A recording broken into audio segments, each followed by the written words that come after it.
BMW pulls ahead. Welcome to the newscast on this Monday. It's a safe bet the U.S. luxury brand sales race is going to be a nail-biter in 2015.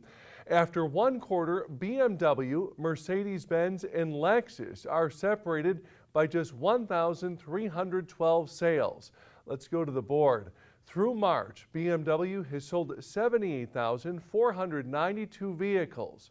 Mercedes, which led after 2 months, is in second place at 78,156. That number excludes Sprinter. And Lexus in third with 77,180 sales. Car sales, namely the 3 and 4 Series, driving BMW's overall 6.9% increase last month. Bimmer taking home its third luxury sales crown in 4 years last year. Meantime, Mercedes CLA, which has a starting price just north of 30 grand, continues to be a hot seller. March sales up 81%. Entry-level luxury vehicles, a topic during last week's NADA J.D. Power Automotive Forum in New York City. Lexus General Manager Mark Templin and Cadillac President Johan Denishen were essentially asked, is a $30,000 luxury car truly a luxury car? Yes, I think those are luxury cars, provided that they remain true to the brand DNA and are executed with the same attention to detail as the cars which traditionally have built the image for the manufacturers who are entering that space. Just quickly, does that mean that Cadillac is looking Absolutely, okay. Yes. Meantime, Templin reiterating Lexus doesn't plan to challenge Benz and others with a car priced around $30K. An update on Mercedes-Benz USA's plan to move its headquarters from New Jersey to Atlanta this summer. The company says about 180 employees are likely to make the move. That's out of 300 who have been invited. CEO Steve Cannon says all 5 vice presidents have agreed to move, and all but 2 of the 27 general managers are also moving. Remaining staff members have until April 15th to decide. Wearing sunglasses at a poker table, it is a well-known gambling strategy, but the gaming industry isn't the only one with a few tricks up its sleeve. When you go to this place, you may not see a player in shades, but our Ursula Zarilli says you'll likely see a poker face or two. That's right, Tom. There's buzzing noises, flashing lights, and lots of money to gain and lose. But I'm not talking about a casino. I'm talking about an auto auction. And much like a casino, that controlled chaos is part of the appeal of going to the auction. So says the Manheim Auction Company's Northeast Market VP, Tim Van Dam. In the arena, it's similar in a way because we want the excitement, we want all the interplay, and yet there are some things that we do. For instance, smacking a hose before and when a vehicle is sold. So, 40,250 here. To slap the hose catches attention, the guy looks over and says, oh my goodness, that's a great price in the car, and starts bidding on the car. And how about those discreet gestures buyers make to place a bid? It's secretive because dealers like to pretend they're not bidding so that another dealer bidding will say, well, no one's even bidding on this car, and they walk away. Van Dam says another technique he sees often at the auction, the daunting bidder, the bully. And they'll develop the reputation in the lane to try and intimidate other buyers, saying, I'm going to stay on this car until I get this car bought. And you're not going to get this car, so you might as well get off the car now. Now, many casino games have gone digital, and so has the auction. Van Dam says some buyers wait until a bid appears on the simulcast screen. Now, most of the great dealers don't do that. Most of them know what the car is worth. They know when they're going to get on the car, when they're going to get off, or they've studied their profession. For Auto News Now, I'm Ursula Zarilli. Thanks, Ursula. So what is your bidding behavior? Please let us know in the comments section below. And speaking of the auction, stay tuned right after this newscast to see a special report on Manheim's oldest auction site in Manheim, Pennsylvania. This year marks the facility's 70th anniversary. Thanks so much for watching. We'll see you soon. So, 9,500 toy bars, 863 on the net. Car number 70, we're going to show 14. 4,000-mile evoke. Buyers, sellers, and auctioneers, they all gather right here in Manheim, Pennsylvania at the world's largest wholesale auction. This is the mecca of any auction in the world. Is that home run. There's a lot of home runs in Manheim. The amazing amount of cars we sell here. The cars are exciting, the people are exciting. It's a really unique place. It's part of American culture, I think. We're going to buy a $30,000 car for $28,100. Manheim, PA is where about 280,000 used vehicles are sold annually on 33 lanes.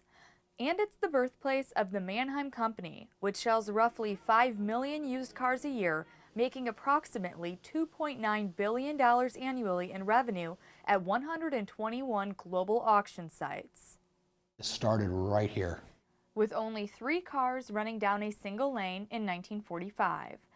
Tim Van Dam is vice president of Manheim's Northeast region. And besides being the largest and oldest in the company's empire, he says this Manheim site is also where the highest quality cars are sold. One of the founders, Jake Rule, was huge in making sure that the cars that came to this specific location were the best. In fact, he used to call people and say, don't bring that car back here. It's not nice enough for Manheim, Pennsylvania. Over the years, the auction has expanded to more than 500 acres, with a new auction facility and a reconditioning center, where cars are washed with water treated at Manheim, PA's own conservation center. And as the company and its customer base grew globally, so did Manheim, PA's reputation, especially for its highline sales, like this one taking place on a Thursday in October, when about 3,500 used luxury vehicles were offered. Wholesaler Alan Hillel sells at other auctions, but says his best quality rides come here. I run 4 auctions, okay? This is where you get the most dollars for your car. This is the best auction in the world, right here. This year, Manheim, PA celebrates 70 years in business, a time in which many dealers can recall their favorite sale. Dealer J.R. Decker, CEO of the Syracuse-based Decker Motor Car Company, has been visiting Manheim, PA since he was 19 years old. Originally, everybody knew when you came to Manheim Auto Auction, every car was like brand new. Every car was pristine. And back in 1988, I came in and I had a couple of limousines that I wanted to sell. They were actually very, very nice limousines. And I hired a model to bring them in a bathing suit, and I hired a guy with a trumpet who came in, and they let him in to the auction. And this never happened down the old building, believe me. But from that day on, everything just started mushrooming. You certainly did liven up the sale, my friend. Of course, you didn't do too bad either. I had a car that I bought, and somebody said, you know, that car belongs in Manheim. So I came to Manheim with it, paid my $12 registration fee, and sold the car and made $800. That was 1968. You know what $800 was in '68? That's Joseph Scotto, who said he never returned to the auction he previously attended. Instead, he drives 150 miles every week from New Jersey to sell and occasionally buy cars at Manheim, PA. And sometimes he goes without a business motive. Yeah, this is, you know, like you said, family. I know everybody here. In town, you know, the businesses, I know everybody here. Scotto uses the term family figuratively, but Dave Adcock, a second-generation auctioneer, does not. His father, Odie Adcock, was among the first auctioneers at Manheim, PA, and his brother, Bob, is currently one of its biggest sellers.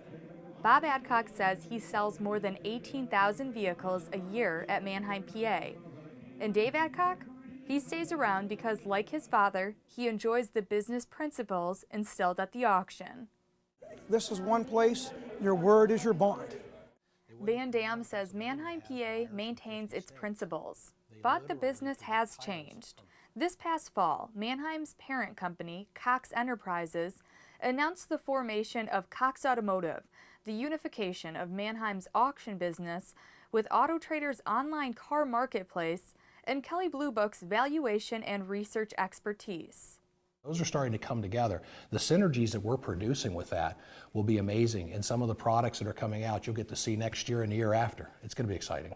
But Cox isn't alone. Car Auction Services, which owns the second largest auction company in the U.S., ADESA, is also looking to bring its various business arms together by forming what it's calling ADESA Digital Services Group. The group is designed to combine Car's online and mobile tools, such as ADESA.com's remarketing platform, CarsArrive.com's hauling services, and Recovery Database Network's finance services. For Automotive News TV, I'm Ursula Zarelli. Thanks for tuning in.